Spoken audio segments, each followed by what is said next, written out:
नमस्कार। जो आम चुनाव नज़दीक आ रहे हैं, सिर्फ 1 साल 10 महीने रह गए हैं, मीडिया पर प्रेशर बढ़ता जा रहा है। मीडिया पर प्रेशर किसी सरकारी हुक्मनामे से नहीं है, औपचारिक नहीं है, ऑफिशियल नहीं है, बल्कि जो मीडिया के मालिकान हैं, अलग अलग मीडिया के, चाहे वो अखबारें हों, चाहे वो न्यूज़ चैनल्स हों, उनके ज़रिए ये इंश्योर किया गया है या उन्होंने इंश्योर किया है कि उनके जो भी चैनल है या अखबार है, वो सरकार की आलोचना ना करे, क्रिटिकल अप्रेजल ना करे, 3 साल 2 महीने में क्या क्या हुआ क्या नहीं हुआ इसकी चर्चा तक ना करे। और ये प्रेशर सिर्फ सरकार से नहीं है, कॉरपोरेट घरानों ने भी अपना दमखम दिखाना शुरू कर दिया है।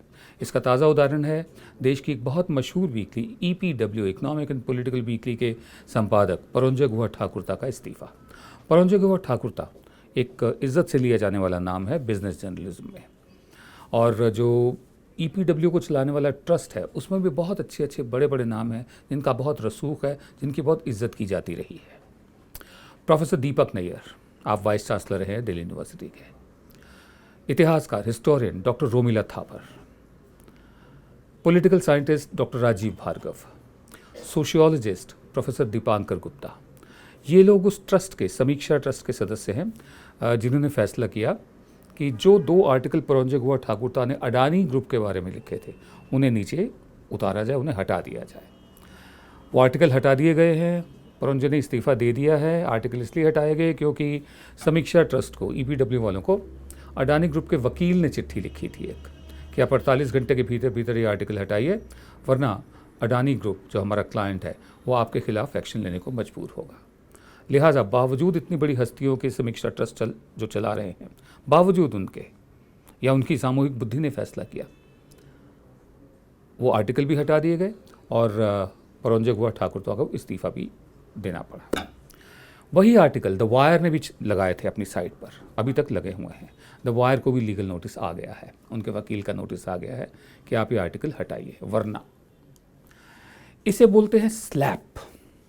स्लैप का पूरा फॉर्म है strategic lawsuits against public participation. Strategic lawsuits against public participation, और ये बहुत बड़े पैमाने पर विदेशों में भी चलता है, यहाँ पर भी चल रहा है। जो केसेस थे अडानी के खिलाफ, अडानी ग्रुप के खिलाफ, वो 2 केसेस थे जिन पर परंजय ने अपना आर्टिकल लिखा था जो द वायर पर हैं। पहला केस जो है वो स्पेशल इकोनॉमिक जोन्स को लेकर है कि स्पेशल इकोनॉमिक जोन में सरकार की तरफ से इंसेंटिव दिया जाता है कि अगर आपने कुछ मंगाया भी है तो उस पर कस्टम ड्यूटी देने के बाद वो आपको रिफ़ंड कर दी जाएगी। तो उस आर्टिकल के मुताबिक, परंजय के आर्टिकल के मुताबिक, जो उसने सूत्रों के हवाले से बताया है वो ये है कि अडानी ग्रुप ने कोयला इंपोर्ट किया इंडोनेशिया से, कस्टम ड्यूटी नहीं दी और क्लेम कर लिया रिफ़ंड। दूसरा है DRI की रिपोर्ट के आधार पर कि सर्कुलर कंपनीज बनाई गई 5, और उसमें मतलब जो अनकट जेम्स एंड डायमंड्स, जो कीमती बेशकीमती हीरे जवाहरात होते हैं अनकट, उनको 5 कंपनियों के ज़रिए एक्सपोर्ट किया गया, एक से दूसरी, दूसरी से तीसरी, तीसरी से चौथी, चौथे से 5वीं, और जो सरकार की तरफ से इंसेंटिव मिलता है उसको क्लेम कर लिया गया। ये सारी बात हुई। बाद में बेशक DRI की रिपोर्ट पर जो एपेलेट ट्रिब्यूनल था उसने इस रिपोर्ट को खारिज किया, वो लोग सुप्रीम कोर्ट गए, सुप्रीम कोर्ट ने खारिज किया, मिनिस्ट्री ऑफ फाइनेंस ने रिव्यू पिटिशन नहीं डाली। बहरहाल ये तो 2 आर्टिकल हुए, वो आप कहीं भी पढ़ सकते हैं, बहुत ज़्यादा सोशल मीडिया में चल रहे हैं। सवाल ये उठता है कि जो छोटे छोटे संस्थान हैं लेकिन अपनी एक्सीलेंस के लिए जाने जाते हैं, अपने विचारों के लिए जाने जाते हैं, हर यूनिवर्सिटी की लाइब्रेरी में आपको इकोनॉमिक एंड पॉलिटिकल वीकली मिल जाएगी। द वायर पढ़े लिखे लोग, सोचने वाले लोग देखते हैं, पढ़ते हैं, हिंदी भी और अंग्रेज़ी भी। उन पर इस तरह का दबाव कितना उचित है? क्या ये काम कर पाएगा? सच के रास्ते होते ही अपने, वो कहीं ना कहीं से निकल ही आता है। सुप्रीम कोर्ट में चल रही एक बहुत ही महत्वपूर्ण और दिलचस्प बहस का असर सीधा हमारी ज़िंदगियों पर पड़ता है। Right to privacy. अब प्राइवेसी को हिंदी में यूँ तो निजता कहेंगे, लेकिन निजता शब्द ज़्यादा इस्तेमाल होता नहीं है, लोगों को समझ में भी नहीं आएगा और ना ही बोलचाल की ज़ुबान में है, लिहाजा हम राइट टू प्राइवेसी ही रखेंगे। सुप्रीम कोर्ट की ऑब्जर्वेशन है कि जो राइट टू प्राइवेसी है वो एक बुनियादी हक नहीं है, क्योंकि संविधान में नहीं लिखा गया। जबकि सुप्रीम कोर्ट के ही एक जज ने अपनी ऑब्जर्वेशन में कहा था कि जो राइट टू प्राइवेसी है बेशक संविधान में ना लिखा हुआ हो, लेकिन वो भी एक बुनियादी हक है, जैसे राइट टू लाइफ है, जैसे राइट टू स्लीप है।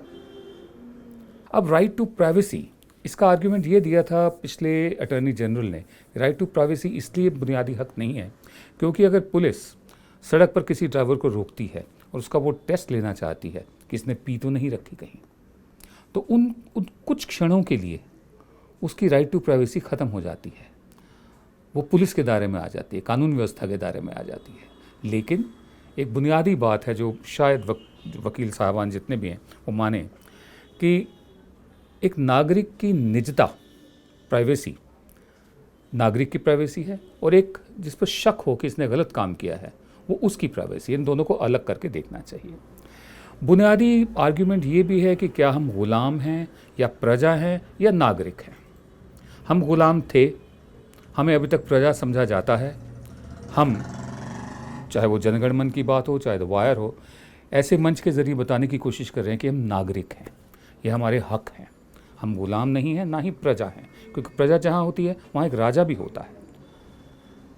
तो आधार कार्ड को लेकर ये बहस चल रही है सुप्रीम कोर्ट में कि जो आधार कार्ड में जितनी भी जानकारी हमारी है, चाहे वो फिंगरप्रिंट्स हों, चाहे वो हमारे बायोमेट्रिक्स हों या और जानकारी हो, वो हमारी अपनी जानकारी है। वो हमारी मतलब जो जिस्म है हमारा, उसकी जो प्राइवेसी है उसमें दखल देना है, आधार को ज़रूरी बनाना, मैंडेटरी बनाना। अब देखना ये है कि राइट टू प्राइवेसी के तहत आधार कार्ड को क्या मैंडेटरी बनाया जा सकता है, ज़रूरी बनाया जा सकता है? अगर नहीं तो ये सारे मामले, आधार से जुड़े हुए जितने भी हैं मामले, वो 3 जजों की बेंच के पास जाएंगे, और अगर हाँ तो जो 9 जजों की बेंच इस वक्त सुनवाई कर रही है, 9 जजों की, और अगर हाँ तो फिर तो प्राइवेसी की एक नई परिभाषा हम सबके सामने आएगी। हमारी ज़िंदगी क्या हमारी है या नहीं है, सोचने की बात है। कानून क्या कहता है? कानून या तो कमज़ोर है, और जहाँ कमज़ोर नहीं है वहाँ खामोश है। Unique identity authority of India के मुताबिक जो भी हमारी जानकारी को लीक करता है उसके खिलाफ एक्शन लिया जा सकता है और उसे 3 साल तक की जेल हो सकती है। अगर मेरे बारे में मेरी जानकारी सार्वजनिक कर दी जाती है, जो कोई कंपनी कर सकती है, अगर मैं लालच में आकर एक कंपनी विशेष का सिम कार्ड ले लूँ आधार नंबर देकर, जो मुफ्त में बांटा गया था, और वो कंपनी के पास मेरा सारा डेटा पहुंच गया, जानकारी पहुंच गई है, मेरे फिंगरप्रिंट्स पहुंच गए, मेरे बायोमेट्रिक्स पहुंच गए हैं, मेरी और जानकारियाँ पहुंच गई हैं, तो मैं खुद उसके खिलाफ शिकायत नहीं कर सकता, सिर्फ unique identification authority of India ही कर सकती है। यहाँ पर कानून भी नागरिक का साथ नहीं दे रहा, बल्कि उसे प्रजा से भी बदतर गुलाम बना रहा है। क्या हमारी जिंदगियों पर हक है या नहीं है? नमस्कार, आप देख रहे थे जनगण मन की बात। हम आपसे एक बार फिर इल्तिजा करेंगे, रिक्वेस्ट करेंगे कि आप YouTube पर हमारे जो चैनल है उस पर सब्सक्राइब का बटन दबाइए, साथ में घंटी बनी हुई है, घंटी को दबाइए, ताकि जब भी नया वीडियो अपलोड हो आपको खुद ब खुद सूचना उसकी मिल जाए।